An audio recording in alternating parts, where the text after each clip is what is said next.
Hello friends, मैं हूं मिथिलेश कुमार और आपका स्वागत करता हूं उदित एकेडमी के यूट्यूब चैनल पे। जैसा कि आपको पता है कि यूपी पॉलिटेक्निक ग्रुप ई यानी डिप्लोमा इन फार्मेसी के एंट्रेंस एग्जाम की तैयारी के लिए हम लोगों ने बायोलॉजी के मॉडल पेपर सीरीज को स्टार्ट किया है, जिसमें कि 2017 के मॉडल पेपर को फिलहाल हम लोग सॉल्व कर रहे हैं। तो आज के इस वीडियो में हम लोग 2017 के मॉडल पेपर का पार्ट 3 कंप्लीट करने वाले हैं और आज ही हमारा 2017 का बायोलॉजी का मॉडल पेपर कंप्लीट हो जाएगा। ठीक है, और ये मॉडल पेपर सीरीज आपके लिए काफी इंपॉर्टेंट हो जाता है क्योंकि यहां पे मैं क्वेश्चन के साथ साथ कई तरीके के कॉन्सेप्ट्स को भी क्लियर करता हूं, जिससे आपके एग्जाम के लिए काफी बेनिफिशियल होता है। ठीक है, और आप लोगों सभी से रिक्वेस्ट है कि वीडियो को ज्यादा से ज्यादा लाइक कीजिए और शेयर कीजिए और मिनिमम लाइक टारगेट 200 को जल्दी से जल्दी अचीव कीजिए। ठीक है, तो चलिए हम लोग स्टार्ट करते हैं। क्लास स्टार्ट करने से पहले मैं आपको बता दूं कि टेलीग्राम चैनल उदित एकेडमी को आप जाकर के ज्वाइन कर लीजिए, क्योंकि यहीं पे आपको क्लासेस के पीडीएफ नोट्स, नोटिफिकेशन और आपके एग्जाम से रिलेटेड जो भी अदर नोटिफिकेशन और रेगुलर बेसिस पे क्विज प्रोवाइड किए जा रहे हैं। ठीक है, तो आप इस टेलीग्राम को ज्वाइन करना मस्ट है, सबसे ज्यादा जरूरी यही टेलीग्राम है। देन हम लोग चलिए क्लास को स्टार्ट करते हैं सबसे फर्स्ट क्वेश्चन से। पहला क्वेश्चन है, निम्नलिखित में से किस पुष्प में अंडाशय पाया जाता है? किस पुष्प में अंडाशय पाया जाता है? तो सबसे पहले मैं बता दूं क्वेश्चन का आंसर बताने से पहले कि देखिए, अंडाशय से ही क्या बनता है? फल बनता है। अंडाशय से ही क्या बनता है? फल बनता है। और जिस भी पौधा में यदि फल बन रहा है तो मतलब उसमें अंडाशय पाया जाएगा। ठीक है, अंडाशय पाया जाएगा। तो यहाँ पे अमरूद, बेर, बैगन तीनों क्या है? एक प्रकार का पेड़ के लिए क्या है? उसका फल है, फ्रूट है। तो इस तरीके से मतलब है कि फ्रूट बनता किससे? अंडाशय से। यदि फ्रूट बना है मतलब यहाँ क्या है? अंडाशय है। मतलब क्या है? यहाँ अंडाशय है, तो इस तीनों में अंडाशय हो जाएगा। क्या क्लियर हुआ क्वेश्चन? कितना आसान, मतलब थोड़ा सा टेढ़ा किया गया क्वेश्चन को, जो कि मतलब इजी था। देखिए, किस पुष्प में अंडाशय पाया जाता है? तो तीनों पुष्प में, अमरूद भी एक फल, बेर भी, बैगन भी, तीनों किससे बनता है? अंडाशय से ही बनता है ना। इस कारण से तीनों के पौधे में क्या होता है? अंडाशय पाया जाता है। तीनों के पुष्प में अंडाशय पाए जाते हैं। क्लियर? चलिए नेक्स्ट क्वेश्चन पे आते हैं। अब नेक्स्ट क्वेश्चन है, अनावृत बीजी के जड़ हैं। ये कल के क्वेश्चन, कल के पार्ट में भी इस टाइप से क्वेश्चन था अनावृत बीजी से। देखिए, अनावृत बीजी यानी जिम्नोस्पर्म कहा जाता है। ठीक है, मैं प्लांट किंगडम अभी तक नहीं पढ़ाया हूं, लेकिन आपको प्लांट किंगडम के थोड़ा सा ओवरव्यू देता हूं कि अनावृत बीजी है क्या, तब मैं इसको बताऊंगा। देखिए, जिम्नोस्पर्म कहते हैं, और जिम्नोस्पर्म क्या है अगर नहीं पता है तो मैं थोड़ा सा, चलिए नेक्स्ट स्लाइड पे आपको दिखाता हूं। थोड़ा जूम करके, टेक 1 सेकेंड, थोड़ा जूम करके मैं दिखाता हूं। जी हाँ, ओके। देखिए, जो प्लांट किंगडम है, ये क्या, प्लांट किंगडम की अगर हम लोग बात करें, पादप जगत, तो इसको दो भाग में बांटा गया है। कितने भाग में? दो भाग में। दो भाग में पहला भाग कहलाता है क्रिप्टोगेम्स। क्या कहलाता है? क्रिप्टोगेम्स। और दूसरा भाग कहलाता है फेनेरोगेम्स। क्या कहलाता है? फेनेरोगेम्स। ठीक है, फिर क्रिप्टोगेम्स का खासियत क्या है कि वैसा पौधा जिसमें कि पुष्प और बीज न हो, जिसमें कि क्या हो, इसमें न पुष्प होते हैं न बीज होते हैं, उसको हम लोग क्रिप्टोगेम्स कहते हैं। और जिस पौधे में पुष्प और बीज दोनों होता है तो उसको हम लोग फेनेरोजेम्स कहते हैं। तो क्या समझ में आया कि किस तरीके से क्लासिफाई किया गया है प्लांट किंगडम को? ठीक है, देखिए, ये प्लांट किंगडम है, पादप जगत है, इसको दो भाग में बांटा।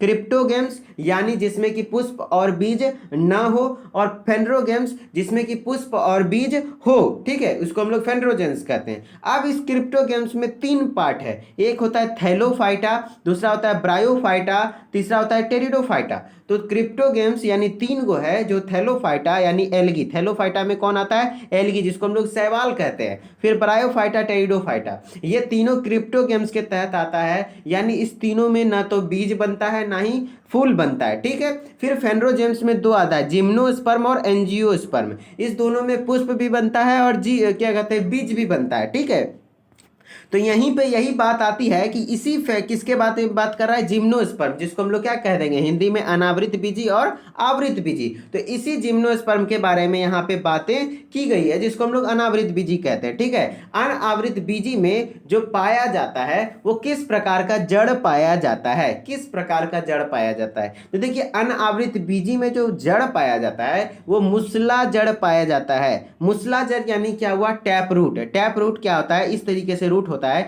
जिसका कि बहुत ज्यादा कम से कम लेटरल ब्रांच होते हैं और सीधा वो बहुत ज्यादा अंदर तक जाता है। ठीक है, जमीन के बहुत अंदर तक जाता है, तो उसको हम लोग मुसला जड़ कहते हैं, टैप रूट कहते हैं। और जितना भी ये जिम्नोस्पर्म है, सभी में मैक्सिमम में क्या पाए जाते हैं? मुसला जड़ ही पाए जाते हैं। अनावृत बीजी में जड़ मूसलाधार पाए जाते हैं। ठीक है, ये चीजें आपको क्लियर हो गई। अब आपके एग्जाम से रिलेटेड और क्या क्वेश्चंस हैं।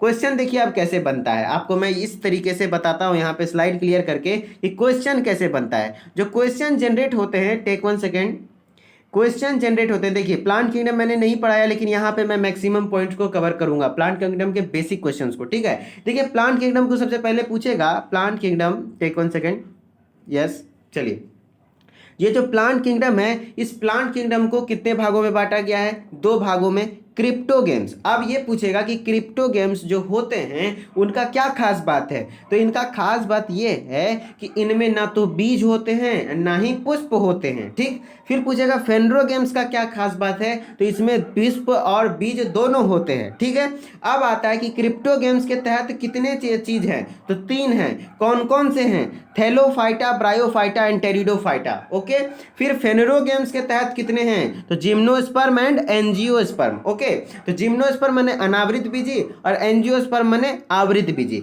अब अनावृत बीजी को मैं यहाँ पे आज डिटेल में समझूंगा, जिम्नोस्पर्म को, और भी चीजें जो है मैं प्लांट किंगडम का एक सेपरेट वीडियो बनाऊंगा जहां पे सभी फाइलम को कवर करूंगा, लेकिन यहाँ पे मैं जिम्नोस्पर्म को थोड़ा थोड़ा लिटरली मीनिंग में समझा देता हूं कि जिम्नोस्पर्म जो है, देखिए मैं फालतू चीजें नहीं पढ़ा रहा हूं, ये चीजें से क्वेश्चन आपके एग्जाम में देखने को मिलेंगे कंफर्म, समझे, इसलिए मैं डिटेल में कवर कर रहा हूं। तो ये जो जिम्नोस्पर्म है, जिम्नोस्पर्म देखिए literally means naked seed. Naked seed का मतलब ही होता है कि इसमें बीज तो होंगे क्योंकि ये फेनरो गेम्स है, लेकिन वो जो बीज होगा वो नंगा बीज होगा, यानी उसको फल के द्वारा कवर नहीं किया जाता है। ठीक है, यहाँ पे जो बीज होते हैं वो क्या कहते हैं, नंगा बीज होता है, फ्रूट से कवर अप नहीं किया जाता है, मतलब यहाँ पे क्या लगता है, फल नहीं लगता है। जो जिम्नोस्पर्म है उसमें कोई फल नहीं होता है, सब क्या होते हैं, बीज, क्योंकि उसके बीज क्या होते हैं, जैसे ये जो दिख रहा है ये खुद ही बीज है, इसका कोई कवर नहीं होता है। जिम्नोस्पर्म का ये खास बात है कि इसमें नग्न बीज पाई जाती हैं। क्या पाई जाती हैं, नग्न बीज पाई जाती हैं। ठीक है, और इसके एग्जाम्पल आपको ध्यान रखने हैं। जिम्नोस्पर्म के एग्जाम्पल है साइकस, जिंको एंड पाइनस, ये तीनों। अगर आपको दे देगा कि जिंको में किस तरीके का जड़ पाया जाता है, तो जिंको में भैया आपको पहले ध्यान रहेगा तब तो कि जिंको क्या है, एक प्रकार का जिम्नोस्पर्म है, यानी अनावृत बीजी है, और अनावृत बीजी में कैसा जड़ पाया जाता है, मुसला जड़ पाया जाता है। तो इस तरीके से क्वेश्चंस बनते हैं। तो मैंने कोशिश किया कि आपको जिम्नोस्पर्म को कवर कर दूं, समझ में आया तो ठीक है, नहीं तो मैं सेपरेट एक वीडियो बनाऊंगा प्लांट किंगडम के ऊपर, वहां पे मैं डिटेल में सब चीज समझाऊंगा। ठीक है, चलिए अब हम लोग नेक्स्ट क्वेश्चन पे आते हैं। नेक्स्ट क्वेश्चन है, कोकोआ पौधे के कौन से भाग से प्राप्त होता है। देखिए लिटरली बताऊं तो ये क्वेश्चन मैंने भी आपके मॉडल पेपर में ही पहली बार देखा, मैंने भी इस क्वेश्चन के बारे में नहीं सुना था, लेकिन थोड़ा गूगल किया इस क्वेश्चन को खास करके, तो कुछ इंफॉर्मेशन जुटा पाया।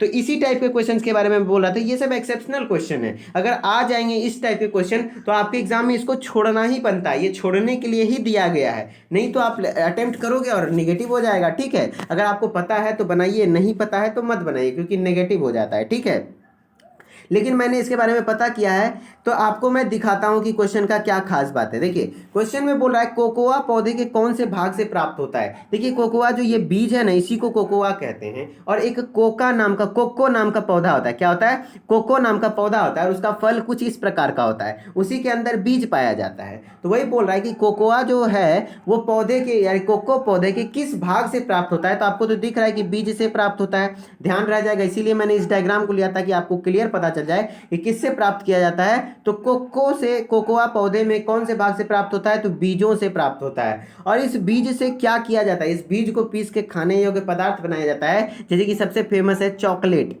चॉकलेट इसी बीज से बनाया जाता है, ऐसा गूगल में मेरे को पता चला, और सच में ऐसा है कि ये जो कोकोआ का पौधा को चॉकलेट ट्री के भी नाम से जानते हैं। ऐसा नहीं कि सभी चॉकलेट इसी से बनाए जाते हैं, लेकिन इसे पीस के, इसके बीज को पीस के चॉकलेट भी तैयार किया जाता है। तो ये सब टाइप है एक्सेप्शनल क्वेश्चन। अगर ऐसा टाइप का और भी यही सेम क्वेश्चन आया तो बनेगा, अगर इससे डिफरेंट आ गया तो नहीं बनेगा। ठीक है, तो ज्यादा दिमाग नहीं लगाना, 1-2 क्वेश्चन वैसे एग्जाम में, हर एग्जाम में होता है। ठीक है, चलिए नेक्स्ट क्वेश्चन, हेपेटाइटिस बी तथा एचआईवी फैलते हैं। ये क्वेश्चन तो मैंने कई बार 500 प्लस प्रश्नकाल सीरीज में करवाए, सभी बच्चे आंसर दीजिए। हेपेटाइटिस बी और एचआईवी फैलते हैं किस कारण से, तो आपको बता दें कि हेपेटाइटिस और एचआईवी दोनों एक वायरल डिजीज हैं। दोनों क्या है, वायरल डिजीज हैं, यानी वायरल वायरस हैं दोनों। हेपेटाइटिस बी वायरस है, एचआईवी भी वायरस है। एचआईवी के कारण क्या होता है, एड्स होता है, हेपेटाइटिस बी के कारण हेपेटाइटिस होता है। दोनों वायरल डिजीज है और दोनों संक्रामक रोग है। क्या है? संक्रामक रोग है, मतलब बहुत जल्दी फैलता है, एक दूसरे से फैलता है। ब्लड कांटेक्ट खास करके आपको ध्यान रखना, अगर खून का संपर्क हो गया तो वहां फैलेगा। जैसे सुई साझा करने से, वही सुई से आपको भी डॉक्टर सुई इंजेक्शन दिया और वही सुई से हेपेटाइटिस बी वाला को भी दे दिया तो आपको भी फैलेगा, क्योंकि अगर पहले से हेपेटाइटिस बी वाला को वो इंजेक्शन लग चुका है और वही नीडल का यूज करके आपको भी इंजेक्शन लग गया, तब आपको भी फैल जाएगा, क्योंकि ब्लड का कांटेक्ट हो गया ना, वहां पे भी ब्लड, उसी का ब्लड आप में नहीं आना चाहिए। तो रुधिर के आदान प्रदान यानी ब्लड के ट्रांसफ्यूजन से, जी हाँ, ये भी होगा।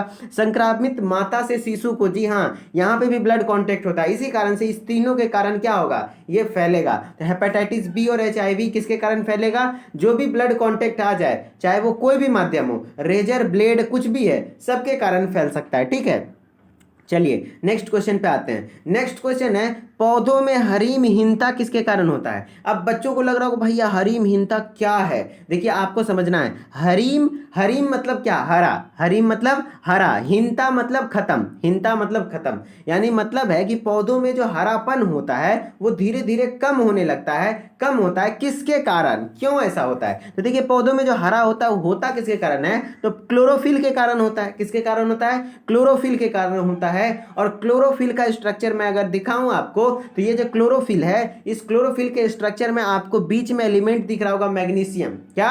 मैग्नीशियम। और यही मैग्नीशियम, क्वेश्चन ये भी आता है कि क्लोरोफिल का स्ट्रक्चर, मैं फालतू चीजें नहीं बता रहा हूं, एक्स्ट्रा सिलेबस से बाहर नहीं है ये चीजें, ये 11th में दिया हुआ है, 11th क्लास के बायोलॉजी में, कि क्लोरोफिल का जो सेंट्रल एटम होता है, क्लोरोफिल का जो सेंट्रल एटम होता है वो क्या होता है? मैग्नीशियम होता है। क्या होता है? मैग्नीशियम होता है। तो भाई वही बात है कि हरिमहीनता क्यों हुआ? क्योंकि भूमि में मैग्नीशियम तथा लोहे की कमी हो जाती है। यानी जो क्लोरोफिल है उसमें उसका बहुत ज्यादा इंपॉर्टेंट पार्ट होता है मैग्नीशियम, और थोड़ा बहुत आयरन भी जरूरत पड़ता है। क्या? आयरन यानी लोहा। तो इस तरीके से आपको क्लियर हुआ कि देखिए यहीं पे क्वेश्चन को आपको माइंड खोल के सोचना है। हरिमहीनता यानी क्या हुआ? वहां पे हरापन का हीनता हो रहा है। हरा होता है किसके कारण है? क्लोरोफिल के कारण होता है। और क्लोरोफिल में मेनली है क्या? मैग्नीशियम और लोहा होता है। इस कारण से पौधे में जो हरिमहीनता होती है वो भूमि में यानी मिट्टी में यदि हरिमहीनता कम हो गई तो मिट्टी में से मैग्नीशियम पौधा को मिलेगा नहीं, जिस कारण से क्लोरोफिल कम से कम बनेगा और पौधे का हरापन धीरे धीरे कम होने लगेगा। तो भूमि में मैग्नीशियम तथा लोहे की अल्पता के कारण हरिमहीनता होती है। अब क्वेश्चन यहाँ ये बनेगा इससे रिलेटेड कि क्लोरोफिल स्ट्रक्चर आपको पूरा याद, ध्यान नहीं रखना है, बस एक बात याद रखना है कि क्लोरोफिल में सेंट्रल एटम यानी क्लोरोफिल का जो परहरित का केंद्रक अणु कौन सा होता है? तो मैग्नीशियम होता है। ये क्वेश्चन आपको देखने को मिलता है। चलिए नेक्स्ट क्वेश्चन पे आते हैं। अभी तक मेरे ख्याल से आपको बहुत अच्छे से चीज़ें समझ में आ रही होंगी। और पर देखिए इन सभी चीज़ों को एक बार में याद नहीं किया जा सकता। जैसे कि मैंने प्लांट किंगडम के बारे में बताया कि आपको ये एग्जाम्पल याद रखना है। क्या लगता है कि आपको एक बार मैंने बोला और याद हो गया? मेरे को एक बार में याद होता है क्या? नहीं, मैंने भी जहाँ पे मैं पढ़ता हूँ वहाँ पे लिख लिख के एग्जाम्पल को साट देता हूँ ताकि मेरे को चीज़ें याद रह सके। तो वही चीज़ें आपको भी करनी होगी। जैसे कि आप खाना पीना खाएंगे, पिएंगे, घूमेंगे फिरेंगे, उस समय भी आपको लेक्चर चला के रख देना है। एक बार आपको कंसंट्रेट करके देखना है, फिर आप एक बार जब चीजों को समझ जाएंगे तो उसको बस याद करने की बात आती है। तो एग्जाम्पल वगैरह आप कहीं पे लिख करके, वो पेपर ऊपर में लिख करके आगे में चिपका लीजिए। सुबह शाम रोज देखिए, 5 दिन याद हो जाएगा। ठीक है। और जैसे आप खाना खा रहे हैं या फिर खाना पीना खाने टाइम या फिर घूमते फिरते टाइम आप वीडियो को चला लीजिए, बस वीडियो को चला लीजिए, बस सुनते रहिए, ध्यान में चीजें रह जाएंगी। अगर ध्यान में चीजों को रख लिया आपने तो मैं दावा करता हूं कि आपका एग्जाम जरूर से जरूर बढ़िया जाएगा। ठीक है। बायोलॉजी के लिए ये सफिशिएंट मटेरियल है। ये आपको भी पता चल रहा होगा कि पूरे यूट्यूब पे आपके पॉलिटेक्निक एग्जाम के लिए बायोलॉजी का ऐसा कंटेंट कोई भी प्रोवाइड नहीं कर रहा है, जो कि मैंने देखा इसलिए मैंने प्रोवाइड करना शुरू किया। ठीक है। तो आपको इसका फायदा उठाना है। फायदा आप तभी उठा पाएंगे जब चीजों को याद रख पाएंगे। सिर्फ एक बार देखने से आपके लिए ज्यादा बेनिफिशियल नहीं होगा। ठीक है। क्योंकि हमें भी याद रखने के लिए मैंने भी कई बहुत ज़्यादा मेहनत करता हूँ, तब चीज़ें याद रहती हैं। कई बार तो मैं कंफ्यूज हो जाता हूँ। ठीक है। तो कंफ्यूज तो हर इंसान होता है, लेकिन अपना क्या है कि अपने को फुल 100% देना है ताकि चीज़ें याद रह जाए। एक वर्ण। अब चलिए नेक्स्ट क्वेश्चन पे। सॉरी फॉर 1 मिनट का समय लिया। मैं क्लासेस में बहस बहुत कम से कम करना चाहता हूँ। देखिए लाइव कमेंट्स को मैं उतना ज़्यादा रिप्लाई नहीं करता हूँ, मैं उतना ज़्यादा उसे इग्नोर करता हूँ। सच बताऊँ तो मैं इग्नोर करता हूँ। बस मैं इसलिए लाइव पढ़ाने की कोशिश करता हूँ ताकि आपको आंसर देने का मौका मिल जाए। ठीक है। और आप जब मैं बोलता हूँ तो आप मिला लेते हैं कि आपका आंसर सही था या गलत। क्योंकि मैं अगर जो लाइव के जवाब देने लग जाऊंगा तो फिर मैं क्लासेस पे कॉन्सेंट्रेट नहीं कर पाऊंगा, ठीक है। वही 30 मिनट में बातें जो मैं मुझे बतानी है वही चीज़ें 45 मिनट चल जाएगी, और जो बच्चे फिर लाइव के बाद इस क्लास को देखेंगे तो उनके लिए ये बोरिंग हो जाएगा, ठीक है। और ज़्यादातर बच्चे क्या करते हैं, लाइव के बाद ही देखते हैं, ठीक है। तो जो बच्चे लाइव हैं उनके लिए बहुत तहे दिल से धन्यवाद, लेकिन आप, इसलिए मैं ज़्यादा लंद फंद में नहीं रहता हूँ, ठीक है, कमेंट बाजी में, क्योंकि कमेंट बाजी समय का बर्बादी है, मेरे को तो यही लगता है, ठीक है। आप जब वीडियो अच्छा लगे तो लास्ट में जैसे कि जो भी डाउट हो, जो भी बच्चे कमेंट करते हैं वीडियो के कमेंट सेक्शन में, उसका रिप्लाई मैं बहुत ज़्यादा कोशिश करता हूँ कि हर कमेंट का रिप्लाई करूँ, जो भी आप जेन्युइन डाउट पूछते हो, ठीक है। जो भी आपका जेन्युइन डाउट हो तो वो आप कमेंट सेक्शन में पूछ लिया कीजिएगा, मैं जरूर रिप्लाई करूंगा। तो चलिए क्वेश्चन स्टार्ट करते हैं, और माफ़ी चाहते हैं कि मैंने 2 मिनट आपका समय बोलने के चक्कर में खराब किया, लेकिन कोई दिक्कत नहीं, कोई बात नहीं, ये भी बोलना जरूरी था, ठीक है। तो चलिए क्लास स्टार्ट करते हैं। एक वर्णांध व्यक्ति किन रंगों को पहचानने में असमर्थ होता है? वर्णांध व्यक्ति कहने का अर्थ हुआ कलर ब्लाइंडनेस पर्सन। ये भी क्वेश्चन मैंने 500 प्लस प्रश्नकाल सीरीज में करा रखे हैं। वर्णांध व्यक्ति यानी कलर ब्लाइंडनेस पर्सन किस रंग को नहीं पहचान पाता है? तो लाल व हरा रंग को वह नहीं पहचान पाता, इसमें कंफ्यूज होता है। मैं अभी तुरंत आपका चेकअप करता हूं कि आप वर्णांध है या नहीं। यदि आप इस टेबल में 12 लिखा हुआ देख पा रहे हैं कि यहाँ पे 12 लिखा हुआ है, इसका मतलब है कि आप कलर ब्लाइंड नहीं है, आपको क्लियर दिखता है कि लाल हरा कौन कौन सा है, ठीक है। लेकिन जो बच्चे को नहीं दिख पा रहा है कि वहां 12 लिखा हुआ है, एक्चुअली में क्या नहीं पहचान पा रहा है कि वो क्या लिखा हुआ है, तो मतलब वो क्या है, कलर ब्लाइंड है। और ये वर्णांध बीमारी एक क्या है, आनुवांशिक रोग है। क्या है, आनुवांशिक रोग है, पीढ़ी दर पीढ़ी ये चलती है, ठीक है। और जो वर्णांध है ये पुरुषों में सबसे ज़्यादा देखने को मिलता है। 8% चांस है कि ये पुरुष में होता है, और 0.4% चांस है कि ये महिला में होता है। तो महिला में ये बहुत कम देखने को मिलता है वर्णांध बीमारी, लेकिन पुरुष में ये बहुत ज़्यादा देखने को मिलता है, ठीक है। मैं एक एक बात क्लासेस में जो बोलता हूँ ना, हर एक लाइन से क्वेश्चन बनता है, याद रखिएगा, ठीक है। तो मेरे बातों को आपको ध्यान से सुनना है। कोशिका में भोजन या ग्लूकोज का ऑक्सीकरण कहाँ होता है? क्या है क्वेश्चन, कोशिका में भोजन या ग्लूकोज का ऑक्सीकरण कहाँ होता है? तो कोशिका में भोजन या ग्लूकोज का ऑक्सीकरण भैया माइटोकॉन्ड्रिया में होता है। ये आपको पता है कि ऑक्सीकरण कहने का अर्थ हुआ क्या, रेस्पिरेशन और श्वसन, और रेस्पिरेशन का जो साइट है, site of respiration in cell, mitochondria को कहा जाता है। इसीलिए क्या माइटोकॉन्ड्रिया में ही क्या होता है, श्वसनीय एंजाइम पाए जाते हैं। माइटोकॉन्ड्रिया के अंदर वाली दीवार में, आंतरिक दीवार में, इनर मेम्ब्रेन में क्या पाए जाते हैं, इलेक्ट्रॉन ट्रांसपोर्ट चेन, ईटीसी। पूछता है ये भी क्वेश्चन, माइटोकॉन्ड्रिया की किस दीवार में ईटीसी पाया जाता है, अंदर या बाहरी, बाहरी झिल्ली या अंदर झिल्ली में? तो आंतरिक झिल्ली में ही पाया जाता है ईटीसी, जहां पे क्या होते हैं, ग्लूकोज का ऑक्सीकरण होता है। और वहां से किस फॉर्म में एनर्जी मिलता है, तो एटीपी के फॉर्म में मिलता है। एटीपी का फुल फॉर्म क्या होता है, तो एडिनोसिन ट्राइफॉस्फेट होता है, ठीक है। चलिए नेक्स्ट क्वेश्चन पे आते हैं। नेक्स्ट क्वेश्चन है, निम्नलिखित में कौन सा मानव रुधिर का घटक नहीं है? मानव रुधिर का घटक, देखिए मानव ब्लड आपको समझना है। यहां से आपको इजी क्वेश्चन दिया हुआ है कि डीएनए क्या है। डीएनए आपके ब्लड का कंपोनेंट तो है नहीं, तो आंसर क्या हो जाएगा, डीएनए। और प्लाज्मा, आरबीसी, प्लेटलेट्स, ये सब आपके ब्लड के कंपोनेंट हैं। लेकिन मैंने फिर भी एक स्लाइड लिया है स्पेशली ब्लड के कंपोजिशन को समझाने के लिए। कंपोजिशन ऑफ ब्लड आपको ध्यान रखना है, यहाँ पे कैसे क्वेश्चन बनेंगे और आप कैसे फंस जाएंगे, ठीक है। ये तो क्वेश्चन ईजी था, तो आप पकड़ लिए क्वेश्चन का ऑप्शन। आप देख के देखिए, जो होल ब्लड होता है, पूरे ब्लड को 2 भाग में बांटा गया है, प्लाज्मा और फॉर्म्ड एलिमेंट्स, ठीक है। प्लाज्मा और फॉर्म्ड एलिमेंट्स के रूप में, और फॉर्म्ड एलिमेंट को फिर 3 भाग में। अब प्लाज्मा के बारे में नई चीजें पढ़नी है, लेकिन फॉर्म्ड एलिमेंट्स के बारे में पढ़नी है। क्या क्या, ये 3 भागों में बांटा गया। एक है ल्यूकोसाइट, दूसरा प्लेटलेट्स, तीसरा एरिथ्रोसाइट। और एरिथ्रोसाइट को क्या बोला जाता है, आरबीसी बोला जाता है, और ल्यूकोसाइट को क्या बोला जाता है, डब्ल्यूबीसी बोला जाता है, ठीक है। आपको चीजें ध्यान में रखनी होगी कि देखिए ब्लड को 3 भाग में बांटा गया, leucocyte, platelets and erythrocyte. Erythrocyte को आरबीसी, ल्यूकोसाइट को डब्ल्यूबीसी, ओके। फिर ल्यूकोसाइट को अगर आपको ध्यान रखना है तो ग्रेनुलोसाइट में, ए ग्रेनुलोसाइट में।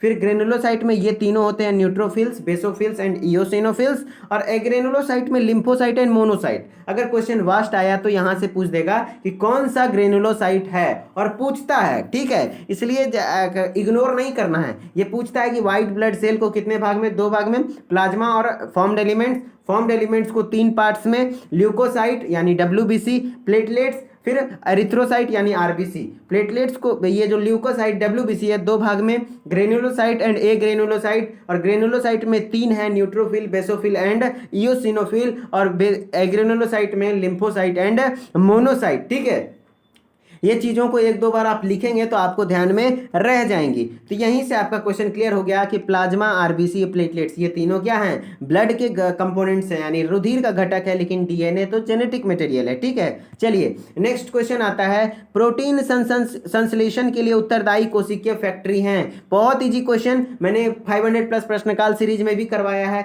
इसलिए बोलता हूं कि अभी भी जो बच्चे नहीं देखे हैं 500 प्लस प्रश्नकाल सीरीज को, आप जाकर के पूरे प्रश्नकाल सीरीज को आप फॉलो कीजिए, आपके लिए काफी बेनिफिशियल होगा। वहां पे मैंने बहुत सारे कॉन्सेप्ट कवर कर दिए हैं। प्रकार देखिए, कोशिकीय फैक्ट्री, इसको हम लोग क्या, कोशिकीय फैक्ट्री किसके लिए, प्रोटीन संश्लेषण के लिए। मैक्सिमम बच्चा को पता होगा कि राइबोसोम को प्रोटीन का संश्लेषण का फैक्ट्री माना जाता है। ठीक है, बहुत अच्छी बात है अगर यदि पता है।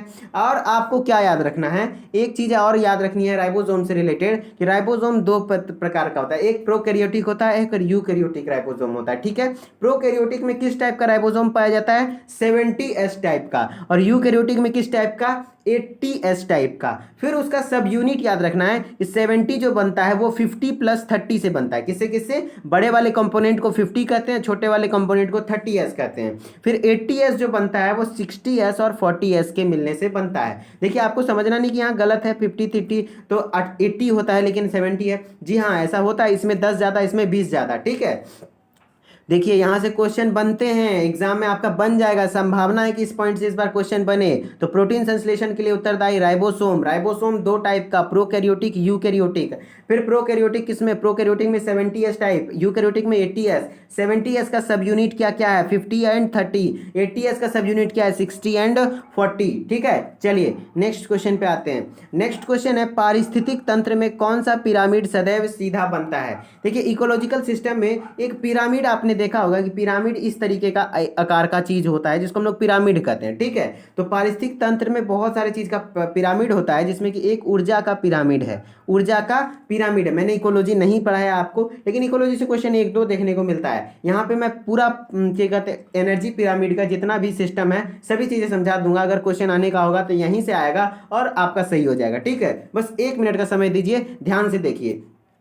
ये जो पारिस्थितिक तंत्र है उसमें पिरामिड कौन सा सदैव सीधा होता है, तो ऊर्जा का पिरामिड सदैव सीधा होता है। क्यों, क्योंकि जो एनर्जी है वो एक तरीके से फ्लो होता है एकदम सही डायरेक्शन में। जैसे देखिए, प्रोड्यूसर, उत्पादक, उत्पादक से एनर्जी कहाँ जाएगा, हर्बीवोरस में, यानी क्या, शाकाहारी में, शाकाहारी से क्या जाएगा, फिर मांसाहारी में जाएगा। इस तरीके से एनर्जी का फ्लो होता है। तो ऑलवेज क्या होता है, एनर्जी इस तरीके से डायरेक्शन करता है। क्या कभी ऐसा होगा कि कोई टॉप प्रेडिटर को, यानी कोई मांसाहारी को कोई पौधा खा ले, ऐसा तो नहीं होगा ना। जैसे कि मैं समझाना चाहता हूं, जो चीजें आपको समझाना चाहता, देखिए, क्या ऐसा कभी होगा कि मांसाहारी को कोई पौधा खा ले, नहीं, समझ रहे ना। इस कारण से एनर्जी फ्लो नीचे की ओर नहीं हो सकता, जब भी होगा ऊपर की ओर ही होगा। ठीक है, और आपको एनर्जी फ्लो से क्या याद रखना है, देखिए इस स्लाइड को मैं थोड़ा सा जूम करता हूं, फिर क्लियर करता हूं।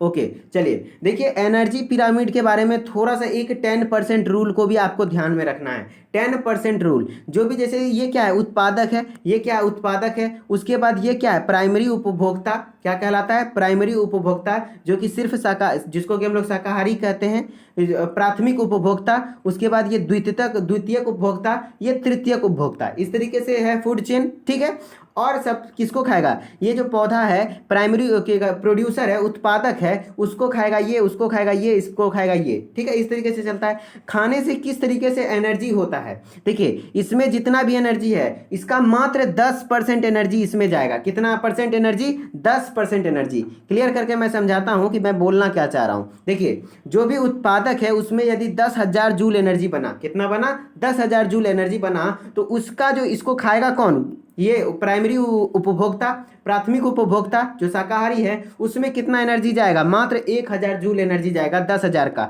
90% ऊर्जा उसका अपने काम में, जैसे पौधा अपना काम करता है ना, रेस्पिरेशन करता है, रिप्रोडक्शन करता है, तो उसमें हीट के फॉर्म में एनर्जी बाहर चल जाएगा। ठीक है, तो 10,000 जूल का मात्र 1,000 जूल गया। अब इसको कौन खाएगा, मेढक खाएगा, तो मेढक में कितना एनर्जी जाएगा, 1,000 का 10% कितना होता है, 100 जूल। समझ रहे हैं ना। फिर अब मेढक को कौन खाएगा, ये सियार खाएगा, सियार में कितना जाएगा, 100 जूल जूल का मात्र 10%। तो कितना हुआ 10 जूल। इस कारण से कहा जाता है कि सबसे ज़्यादा फायदा किसमें होता है, एनर्जी बात करें तो एनर्जी आपको क्या खाना चाहिए, उत्पादक को खाना चाहिए, उससे आपको मैक्सिमम एनर्जी मिलेगा। यदि आप सीधा पौधा खाएंगे तो अगर पौधा में 10,000 जूल है तो आपको 1,000 जूल मिल जाएगा। लेकिन अगर यही आप मेढक यानी कि मुर्गा अगर एग्जाम्पल में ले लें, मुर्गा खाएंगे तो उसमें 100 जूल पहले से ही है, तो 100 जूल में आपको कितना मिलेगा, मात्र 10 जूल मिलेगा, उसका 10% मिलेगा। ठीक है, तो चीज़ें कुछ इस प्रकार से वर्क करती हैं। तो इसका मतलब ये है कि एनर्जी पिरामिड एक तरीके से देखिए, ये क्या बना, पिरामिड बना, और इस पिरामिड का डायरेक्शन जब भी होगा एनर्जी फ्लो यही होगा। ठीक है, एनर्जी फ्लो हर समय ऊपर की ओर होता है, कभी भी ये नीचे डाउनवर्ड नहीं हो सकता है, ये कभी नहीं हो सकता है, जब भी होगा अपवर्ड होगा। ठीक है, और कितना परसेंट ये भी पूछा, कितना परसेंट जो ट्रॉफिक लेवल है, एक तरीके से जैसे उत्पादक से ये अलग ट्रॉफिक लेवल पे गया, अलग अलग ट्रॉफिक लेवल पे जाता है, तो कितने परसेंट ऊर्जा का क्या होता है, आदान प्रदान होता है, तो 10% ऊर्जा का। कितना परसेंट ऊर्जा, 10% ऊर्जा का।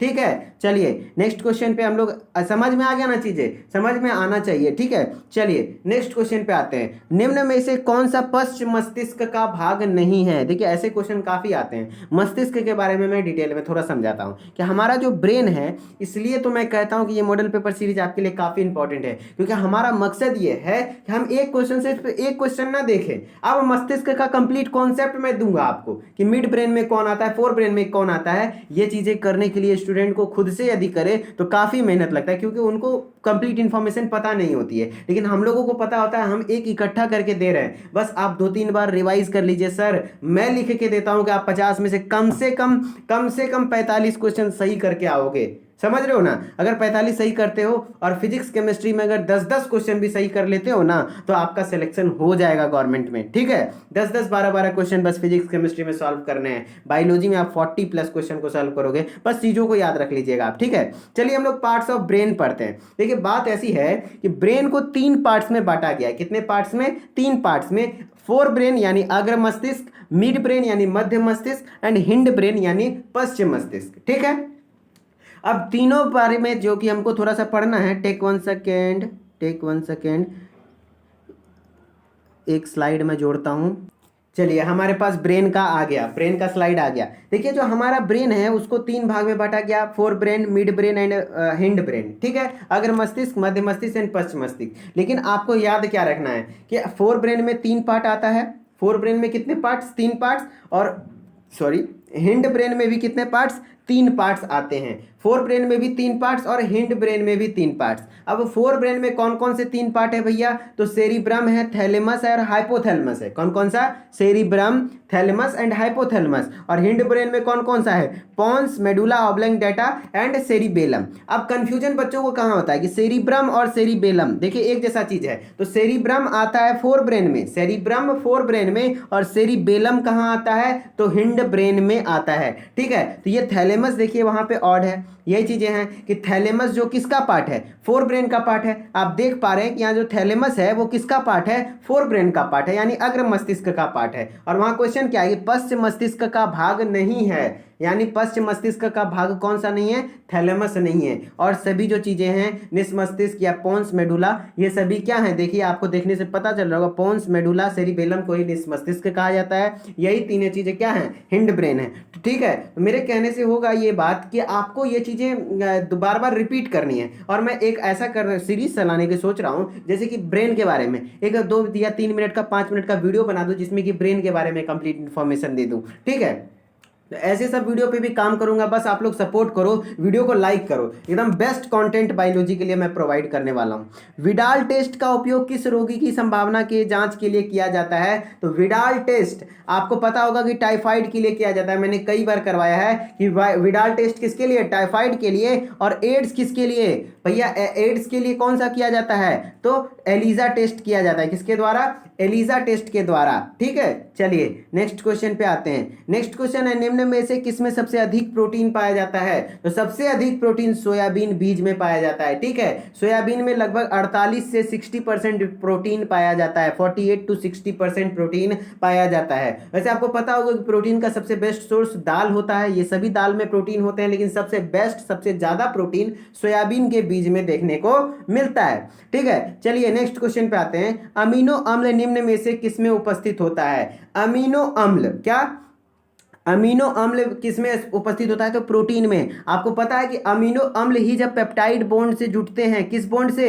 पेप्टाइड बॉन्ड से जुड़ते हैं, तब एक चेन ऑफ एमिनो एसिड बनता है, और वो चेन ऑफ एमिनो एसिड क्या होता है? प्रोटीन होता है। तो अमीनो अम्ल किसमें पाया जाएगा? प्रोटीन में। और स्टार्च यानी कार्बोहाइड्रेट, और कार्बोहाइड्रेट में क्या पाया जाता है? कार्बोहाइड्रेट के मोनोमर को हम लोग क्या कहते हैं? ग्लूकोज कहते हैं। क्या कहते हैं? ग्लूकोज। ठीक है, तो ग्लूकोज स्टार्च किसमें? स्टार्च में मोनोमर हो जाएगा ग्लूकोज, और प्रोटीन का मोनोमर हो जाएगा एमिनो अम्ल, क्योंकि ग्लूकोज के ही पॉलीमरेशन से बहुत सारा ग्लूकोज मिलकर स्टार्च बनता है, और बहुत सारा अमीनो अम्ल मिलकर के प्रोटीन बनता है। ठीक है, चलिए नेक्स्ट क्वेश्चन पे आते हैं। नेक्स्ट क्वेश्चन है, 1 ग्राम ऊर्जा 1 ग्राम वसा देती है। देखिए 1 ग्राम वसा 9 किलो कैलोरी ऊर्जा देती है। कितना? 1 ग्राम यदि वसा आप खाते हैं तो आपको 9 किलो कैलोरी ऊर्जा प्रदान करती है। और आपसे एक सवाल करता हूं कि आपको पता है कि कार्बोहाइड्रेट यानी स्टार्च या कार्बोहाइड्रेट भी आपको ऊर्जा देता है, और वसा भी आपको ऊर्जा देता है, लेकिन दोनों में ज्यादा ऊर्जा किससे मिलता है? तो ज्यादा ऊर्जा आपको वसा से मिलता है। ठीक है, कार्बोहाइड्रेट और अगर वसा से बात करें, कंपेयर करें, तो कार्बोहाइड्रेट से ज्यादा वसा ऊर्जा देता है, लेकिन ऊर्जा तो दोनों देते हैं। ठीक है, नेक्स्ट क्वेश्चन है, लास्ट क्वेश्चन हमारा होगा, क्लोन अनुवांशिकी में समान जीवों का समूह है विकसित किया जाता है। देखिए क्लोन के बारे में मैंने पढ़ाया था 500 प्लस प्रश्नकाल सीरीज में। ये क्लोन वैसे बच्चे को कहता है जो कि किससे बना हो? एसेक्सुअल रिप्रोडक्शन, यानी अलैंगिक प्रजनन का क्या हो? बच्चा हो, अलैंगिक प्रजनन से जन्मा हो, उसको हम लोग क्या कहते हैं? क्लोन कहते हैं। और अलैंगिक प्रजनन आपको पता है कि मैंने बताया था कि कुछ छोटे ऑर्गेनिज्म से पाया जाता है, और कुछ पौधों में भी पाया जाता है। जैसे कि पौधा में क्या होता है? जैसे कि पौधा में कौन कौन सा आता है? पौधे में यदि अलैंगिक प्रजनन हो तो उसी प्रक्रिया को हम लोग कायिक प्रजनन कहते हैं। किसमें? देखिए अगर पौधा में हो तो उसको हम लोग कायिक प्रजनन कहेंगे, इंग्लिश में वेजिटेटिव रिप्रोडक्शन। ठीक है, देखिए आपको यहां पे चीजें समझनी होगी कि कायिक प्रजनन क्या है। कायिक प्रजनन पौधे में होने वाला अलैंगिक जनन को हम लोग कायिक प्रजनन कहते हैं। और कायिक प्रजनन जैसे कि देखिए ये स्लाइड में आलू है, आलू में आपको दिख रहा होगा कि ये जैसे आंख होता है, नोड्स होते हैं, उसी नोड्स से एक नया पौधा बन जाता है। तो ये क्या हुआ? अलैंगिक प्रजनन हुआ, क्योंकि यहाँ पे ना मेल का जरूरत पड़ा ना फीमेल का, ये अकेले पौधा बना दिया। फिर इसी तरीके से क्या है, अदरक में भी उसके स्टेम से ही बन जाता है। फिर इस तरीके से मैक्सिमम ब्रायोफाइलम में पत्ती से ही बन जाता है। तो इसी चीज को हम लोग क्या कहते हैं? कायिक प्रजनन कहते हैं। क्या कहते हैं? एसेक्सुअल रिप्रोडक्शन कहते हैं, वेजिटेटिव रिप्रोडक्शन कहते हैं। समझ में आ रहा है ना? तो इस कारण से इससे जो बनेगा अनुवांशिक, और क्लोन के बारे में चीजें क्या याद रखनी है कि क्लोन जो होता है वो क्या होता है? अनुवांशिकीय समान होता है। क्लोन देखने में भी आइडेंटिकल होता है और अनुवांशिक रूप से भी पूरा आइडेंटिकल होता है, क्योंकि यहाँ पे वेरिएशन होता ही नहीं है। क्योंकि वेरिएशन जो होता है वो किस में होता है? सेक्सुअल रिप्रोडक्शन यानी लैंगिक जनन में। लेकिन ये जो बच्चा कहलाता है ये किसका कहलाता है? अलैंगिक जनन के फलस्वरूप जो बनते हैं, जैसे कि अमीबा हो गया, पैरामीशियम हो गया, वो सब में जो बच्चे बनते हैं उसको क्लोन कहते हैं। और पौधों में आलू के नोड से जो बना उसको हम लोग क्लोन कहेंगे, क्योंकि ये भी एक प्रकार का क्या है? अलैंगिक प्रजनन है। और पौधों में होने वाले अलैंगिक प्रजनन को हम लोग कायिक प्रजनन कहते हैं। तो क्या क्लियर हुआ? समझे? तो इस तरीके से आज का लास्ट क्वेश्चन हमारा कवर हुआ। ठीक है, तो हमारा टारगेट क्या है? हमारा टारगेट बस यही है कि आपको एक क्वेश्चन से मैक्सिमम कॉन्सेप्ट को खत्म करने का, ताकि आपके एग्जाम में कवर हो जाए। और मैं सोच रहा हूं कि जैसे कि आज ब्रेन के बारे में एक 3 से 5 मिनट का एक वीडियो बनाऊंगा, कॉन्सेप्ट सीरीज चलाऊंगा। ठीक है, जिसमें कि छोटे छोटे कॉन्सेप्ट को कवर करूंगा। ठीक है, जिसमें कि छोटे छोटे कॉन्सेप्ट को डिटेल में कवर कर दूंगा, और आप उसको 2-3 मिनट में 5 मिनट में वॉच कर लेंगे तो आपके लिए वो काफी बेनिफिशियल साबित होगा। ठीक है, तो अब हम लोग 2017 के मॉडल पेपर बायोलॉजी को कंप्लीट सॉल्व कर चुके हैं। और यदि आपको लग रहा है थोड़ा भी फायदा हो रहा है, फायदा तो जरूर होगा। यदि यहां तक वीडियो देखे हैं तो आपको फायदा कंप्लीट हुआ होगा। तो वीडियो को लाइक कर दीजिए और शेयर जरूर कीजिए, क्योंकि काफी मेहनत लगता है इन्फॉर्मेशन जुटाने में और चीजें को स्लाइड बनाने में। आपको दिख रहा होगा कि ये कितना बेस्ट स्लाइड बन रहा है। इतना अच्छा क्लासिफिकेशन को मैं लेता हूँ, स्लाइड बनाने में थोड़ा मेहनत लगता है। बस आप लोग मेरे मेहनत को अच्छा बनाइए, बस आप लोग पढ़िए, रिजल्ट दीजिए। इस बार मेरा मेहनत खुद ही अच्छा हो जाएगा। ठीक है, अगर बायोलॉजी अच्छा चला गया ना, आपका 40 प्लस आप सही करके आ गए ना बायोलॉजी में, तो आप सोचिए ना 10 केमिस्ट्री 10 फिजिक्स कम से कम कीजिएगा ना, तो 40 10 50 10 60 और 60 चौक कितना होता है? 240। 40 और कम से कम, और आपको मतलब फिजिक्स केमिस्ट्री में 15-15 क्वेश्चन कम से कम करने होंगे, तो आपका क्वेश्चन भाई काफ़ी हो जाएगा। ठीक है, आपका सिलेक्शन 260-70 पे हो जाएगा। अगर जनरल है तो 280 के लमसम में हो जाएगा। ठीक है, गवर्नमेंट कॉलेज में तो ज़्यादा टेंशन नहीं लेना है। आप थोड़ा सा फिजिक्स केमिस्ट्री को पढ़ते रहिए, क्योंकि बिना आप सिर्फ बायोलॉजी पढ़िएगा तो सिलेक्शन नहीं होगा। ये मैं लिख के देता हूँ, बायोलॉजी सिर्फ पढ़ने से सिलेक्शन नहीं होगा, आपको फिजिक्स भी पढ़ने हैं, केमिस्ट्री भी पढ़ने हैं। लेकिन हाँ, बायोलॉजी को आप छोड़िए नहीं, क्योंकि बायोलॉजी जिस दिन छूट गया ना, सिलेक्शन खत्म। ओके, चलिए फिर मिलते हैं हम लोग 2018 के मॉडल पेपर के पार्ट 1 में। तो फिर ठीक है, बाय, गुड नाइट।